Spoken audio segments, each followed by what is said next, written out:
All right, welcome back to the Defiant Spirit podcast and the Meaning Project podcast, soon to become, for your listening pleasure, the Meaning Academy.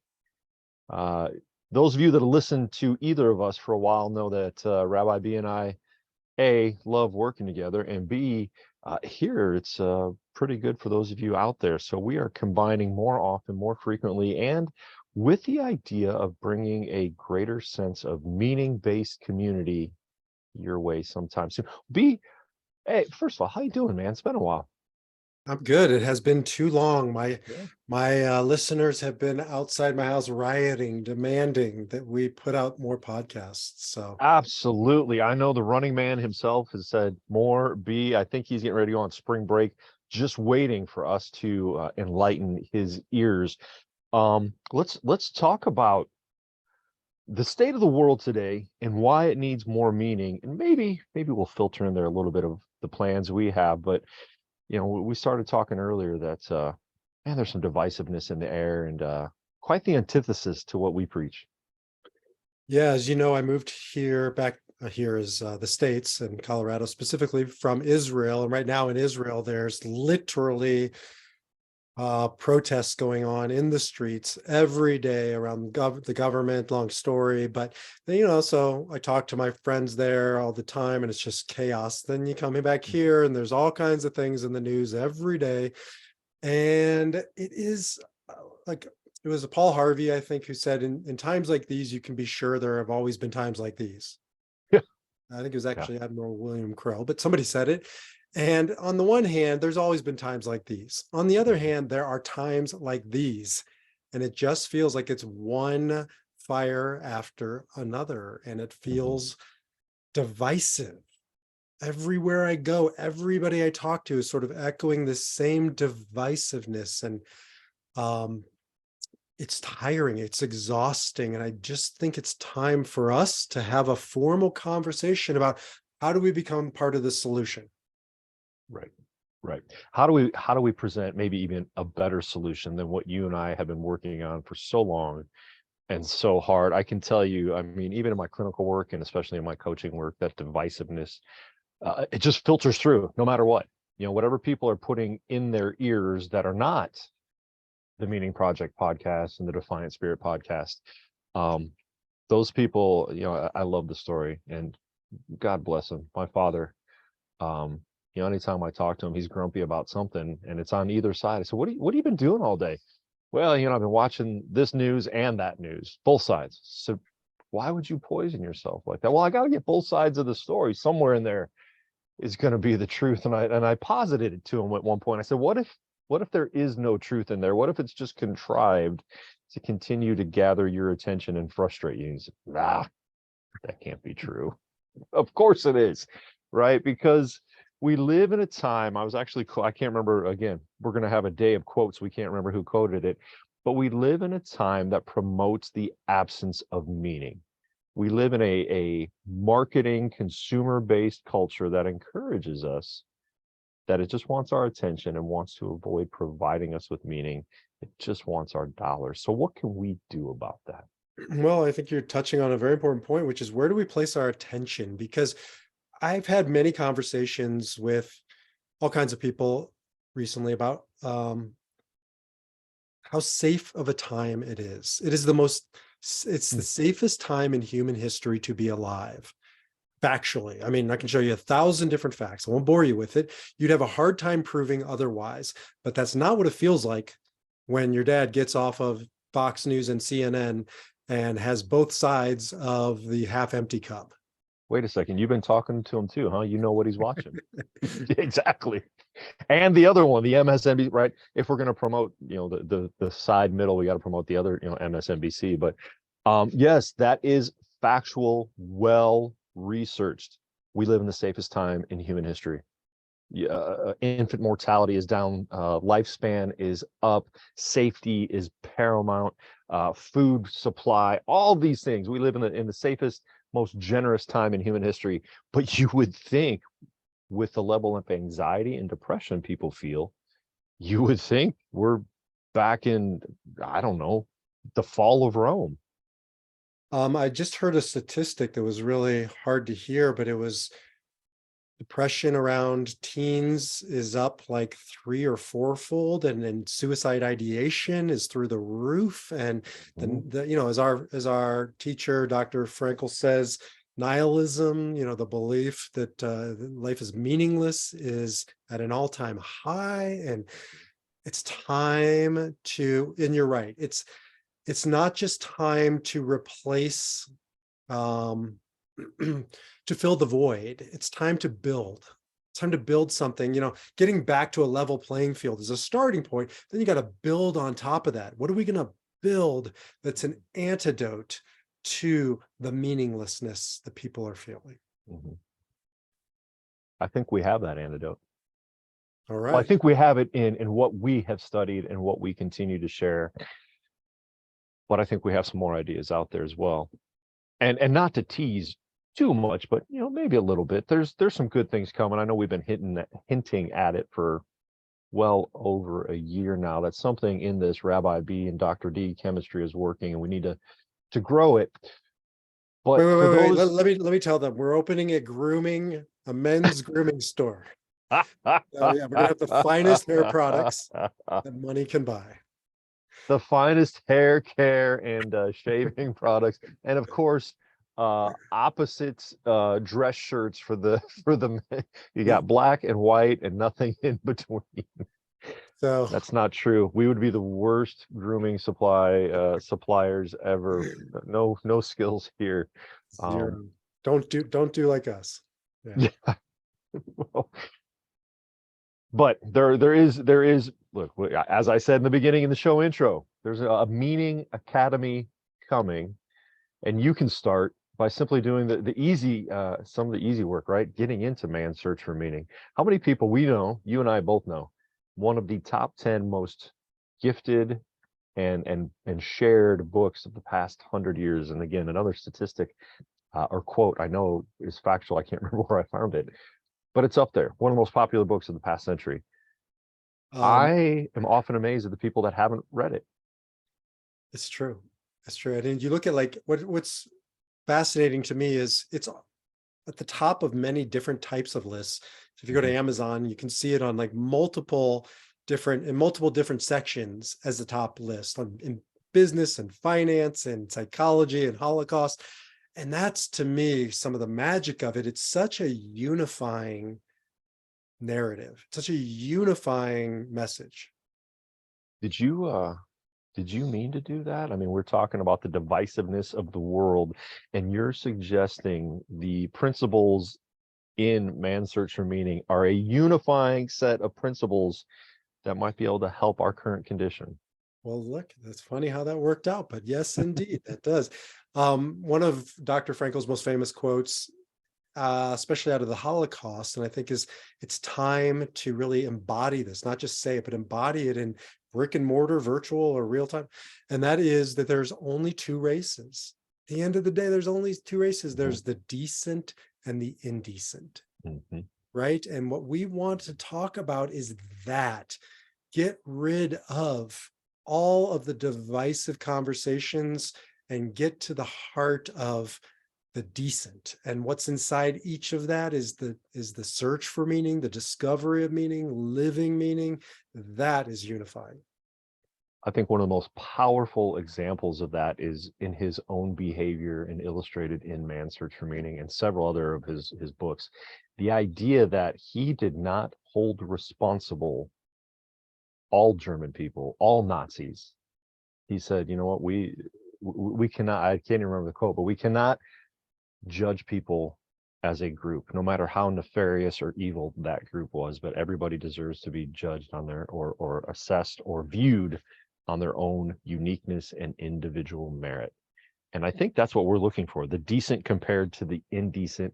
We want to help decent people continue down that path towards decency, towards helping their fellow man, towards transcending the self and truly reaching the pinnacle of Maslow's hierarchy and growing themselves, their community, their family, ideally everything around them. And one of my kids came home from school when they were little, I don't know, 15 years ago or something. And I asked him, I guess it was my son, I said, were you a good boy today? And he said, yeah, I was good. And I said, well, what'd you do that was good? And he started, like telling me all the things that he didn't do that were bad. I didn't cheat, I didn't steal, I didn't, whatever. And I was like, that's not good. That's just neutral, right? Neutral isn't enough. To do good, to be good, you have to do good. You have to do good. It's not enough. And so to refrain from doing bad. And what I'm getting to here is, the Meaning Academy is going to be a place where we can actively do meaning, search for meaning, explore meaning. It's not, when I talk to people and they say, I'm spiritual, I say, what do you do that's spiritual? And then they say, I'm like, it's meaningless to have these labels and not devote our lifeblood to making them a reality. Otherwise, it's just talk. So let's devote some lifeblood to meaning. Yeah. Yeah. Actively searching for meaning, not passively. I love that idea. Well, I'm spiritual, which means for many people I come in contact with, I'm spiritual, which means I believe in something greater than myself. I just don't like going to a building a couple times a week to get instruction on that, or to even maybe praise or worship that. It's like, okay, I got it. But do you go out into the woods to experience it? Do you go try to experience that greater than yourself in nature, or experience, or in all these things we talk about? In one of the components of the meaning triangle is experiencing other people, experiencing life, experiencing beauty. And it's one thing to say, yes, I believe in meaning, I believe in that I'm a spiritual being, but it's a completely different level to be active in it, to do it. And I think both you and I know, when you're active in that search, when you're active in recognizing your spirituality, when you're active and transcending yourself and sharing with the world, man, life doesn't get much better than that. And doing it in community, that can be one other person, or that can be 1,000 other people, but to bear witness, to be seen. Maybe I've shared this before, my best friend in life, his name was Mark. We were together every chapter of our life up until post college, well after that. And then he died. And when he died, he took my witness with him. Right. I felt like it's almost like if a tree falls in the forest and nobody's there, that old philosophical conundrum. But I understand that for the first time, because if we're not witnessed, it's really a lonely journey, and we need one another to see and to grow and to challenge and so that's where we're getting to is it's not enough to just, look, it's a start to go out and experience meaning and create meaning, but then we have to have a place where we come together and we can see each other's meaning and explore it. And it's your meaning, it's my meaning, but I want to know about your meaning. I want to hear about it. I want to learn about it. Yeah. Let's go back to something we talked about previously, that idea of sharing it and connecting. Despite our modern technology, research tells us we live in one of the most disconnected times, one of the safest, but most disconnected times in human history. I heard a recent lecture talking about the average size of the home has doubled or tripled in the past 50 years. We have more space, meaning we have more opportunity in the places where we reside to hide and avoid. And I think we joke, I know I joke often about having teenagers. When you have a bigger house, it's far easier for your teenagers to disappear. I'll never forget growing up, 2 siblings, myself, parents in a tiny 1,500 square foot ranch house. There was no privacy. There was no opportunity to go hide. You had to go outside to go do that. You had to walk to the playground nearby. You had to go find other people. And then I felt, even, despite the dysfunction that propelled me to become a psychologist, we were close. We had to be. Versus today, in our larger homes, we do tend to be more disconnected, because of our technology, because of the opportunity to have this fake connection. Young people today are on their video games with their headsets on, communicating with each other, but there's something different about being fully present with somebody else. And the loneliness factor, right? Mm, Because the people I talk to who are the loneliness are not are the loneliest are not the ones who are usually outside of a relationship. Oftentimes it's the people who are in a bad relationship or a neglected relationship or a relationship that should provide a connection that doesn't. And they describe the loneliness journey of them all. And so I feel like that's kind of what it's like with all of this connection, this quasi connection, Mm-hmm. virtual, whatever. I've never Mm-hmm. felt lonelier in my life than when I go onto Facebook. Oh, I got absolutely. 2,000 friends and I feel so lonely on this thing. It makes no sense. Right. Thank you so much for not forcing us to hit the explicit button when It's we hard, post. man. I I know I'm saw with it, man. I eh, saw it. I know I'm with a, you have sensitive ears, so I'm really trying to Well, respect it's them. just, we don't want to have to hit that button and take away from other people that would listen. But I know in our casual conversations, I'm gonna we sure want to. try. I'm gonna try. Well, just think of it this way. When the Meaning Academy is formally up and moving, we can truly be our genuine selves, even a little bit of the dark side that you and I know about each other.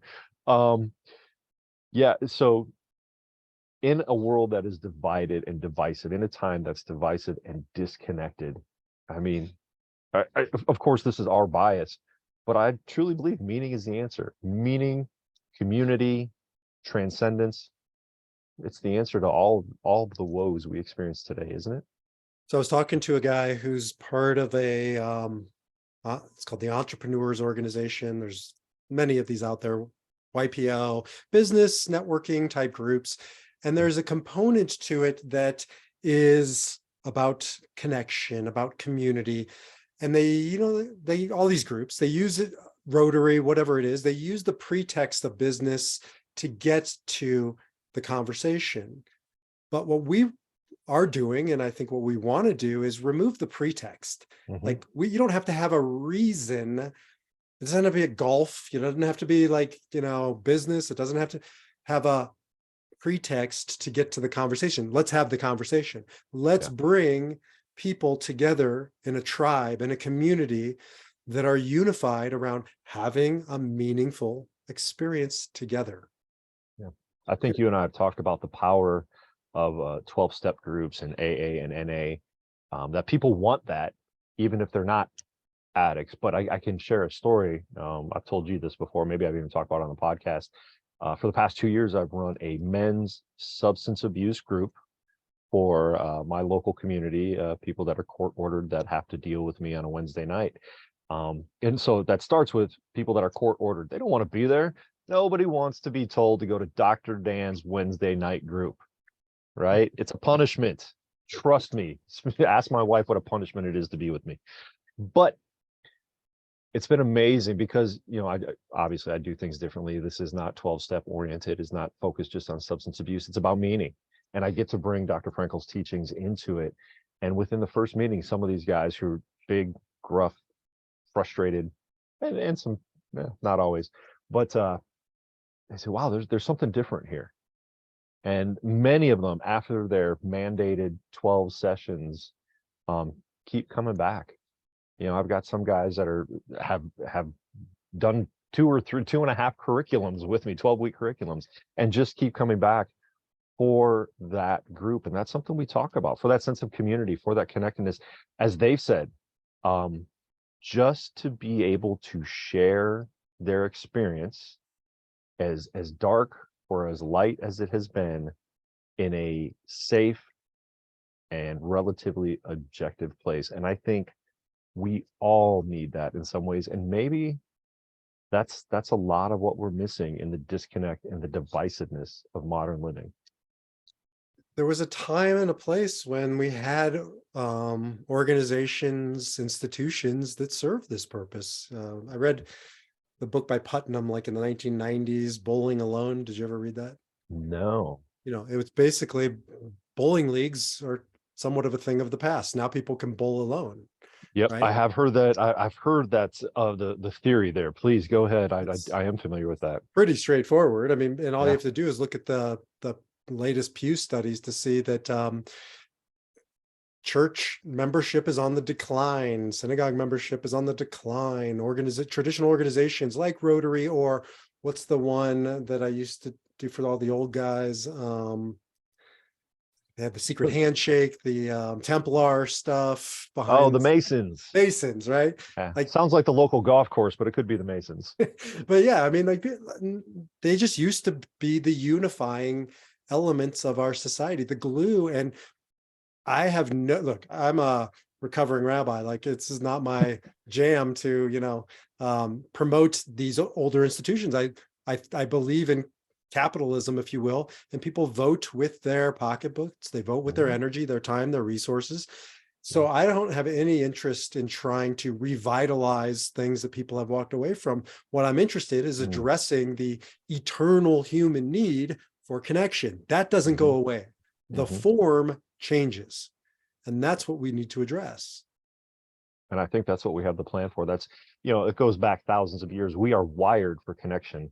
We were most successful, most happy, most healthy in our tribes.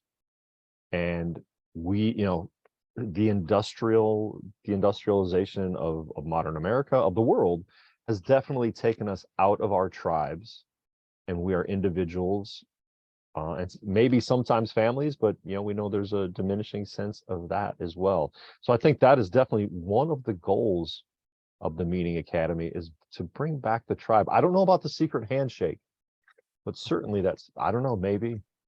We'll put that on the list of to-dos. We'll get there eventually. But it's not about rejecting. It's about building on the past, because I don't want it to sound like everything new.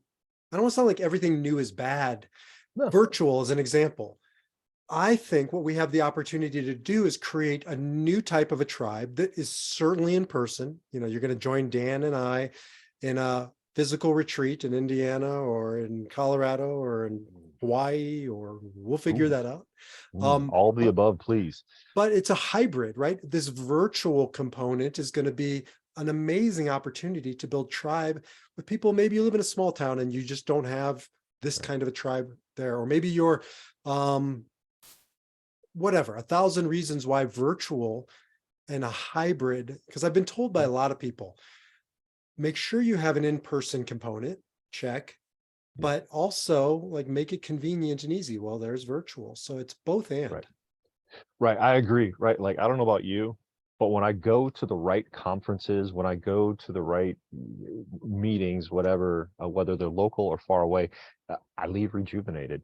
I mean, I wish I could go to a conference that wasn't even about the conference topic. It was just hanging out with like-minded people, having amazing conversations. And we could do that, as you said, conveniently online using the virtual realm, but it is important to gather with other like-minded people.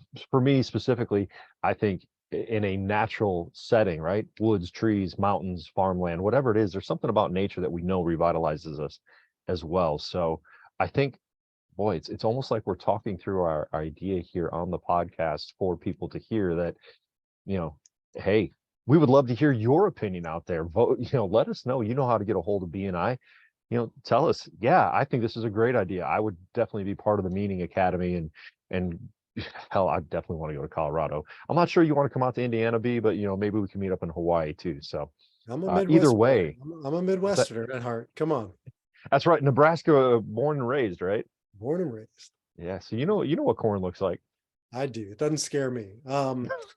So yes, and I was just going to add one thing to that, but I forgot what it was. So, oh yeah, if anybody out there is listening and you want to steal this idea and build the Meaning Academy, we'll come to your Meaning Academy. Absolutely. Right. So we just want a place and a space. I think I know I speak for both of us, where we can hang out, where we can have these conversations, where I can have a tribe, because we all need a tribe. And I know Dan and I have been looking for a tribe for a very long time, and we found each other, but we want to expand that tribe because it's an open tent. That's such a cool thing. When we found each other, Has it been a year or two now? It's been a while. It's been a minute. We'll have to let the audience vote in on that. I'm not sure how long it's been. Wait, should I play a Barry Manilow song in the background while you say this? Because Now wait a second, B. Have you been dabbling in the Barry Manilow lately? That's an interesting topic to bring up. another conversation for another time. I'll take For the those of you fifth. that I'm don't, taking the fifth on that one. that is in fact a yes. Where the heck was this going? Tribe, you and I finding our tribe. And the funny thing is, we connected over logotherapy and recognizing the similarities in each other and what we wanted to do and share in the world. But as we've put out these podcasts and shared with other people, it's no joke. People like us. I mean, I hope this isn't offensive, but people like us better together than they do alone. Every Rabbi B episode, I get lots of feedback on it and a lot of people with positive comments. And man, when are you guys going to do that again? And when it's just me doing my logotherapy shtick, it works a little bit, but there's something about this that brings about community. I'll take it a step further. My wife says, you haven't spoken to Dr. Dan in a while, have you? I said, why? No, why? She said, because you're annoying. Stop talking to me about go talk to Dan. I love him, but enough. Yeah, exactly. Well, I can tell you, well, okay, so I'll spill some more of the secret sauce. Anybody who wants to take it, go for it. Like, that's one of the great things about this we were talking about. Even in our modern times, when you have an idea, it's okay to share because somebody else wants to carry it farther than we have already. Take her away. But in the meantime, yeah, my wife was very excited. Rabbi B and I will be joining forces live sometime this year in Colorado, hanging out. Maybe just hanging out, maybe recording a podcast. We'll see what happens there. And my wife was very excited. She's like, you talk about this guy pretty incessantly. So it'll be nice to actually, put a face to it. I said, babe, you can put a face to it anytime we're on YouTube together all over the place. She's like, not quite the same. So, all right. So we'll hang out with Rabbi B this summer when we're in Colorado. So looking forward to that. That is not open to the public yet, but that would be cool someday. Could you imagine doing a live podcast of people just hanging out, asking us live questions? I think that's a cool idea at some point too. Put it on the list right behind the handshake. Ooh, maybe we should do that before the handshake. So anyways, I think, I think our meaning seekers have a good sense of part of our why to build community, a tribe of meaning seekers who just want to kind of put their stake in the ground in all things Dr. Viktor Frankl and explore, expand, go from there, wherever it takes us. The nuos, the spirit will take us there.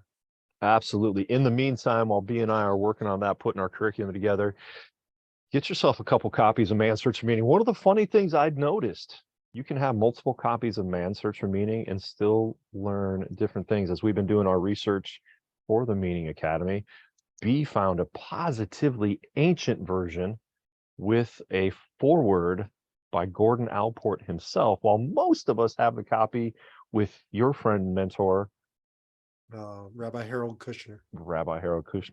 But I mean, the point being, that is one of the greatest books written in the past 100 years, applicable to everything we're dealing with today. Get yourself a copy of that. Keep listening to the Defiant Spirit podcast and the Meaning Project podcast. Get yourself an Enneagram assessment with the good Rabbi B. Walk yourself through defying your numbers. And if you're more about defying your letters and learning about your MBTI, that's what I'm available for too. Someday, this will definitely be unified under Viktor Frankl's Meaning Academy. I like where this is going, B. Ooh, I love it. Let's just keep it going, brother. Absolutely. Until then, you can find me at danielafranz.com or the Meaning Project podcast. B, where can they find out more about you? Defiantspirit.org, and meet you there. Absolutely. And again, I just want to repeat this. Please, listeners out there, we want to know more about what you would think about this upcoming Meaning Academy. What do you absolutely want to see there? What would you positively hate? One thing I think most listeners would positively hate, B, is a list of our grooming habits and whether or not we should wear toupees to these meetings. So I'm guessing, thank God those things disappeared years ago. It's definitely not up for a vote. Excellent. Always good seeing you, brother. Take care. And I think we'll do this again sometime soon. Take care. Bye all.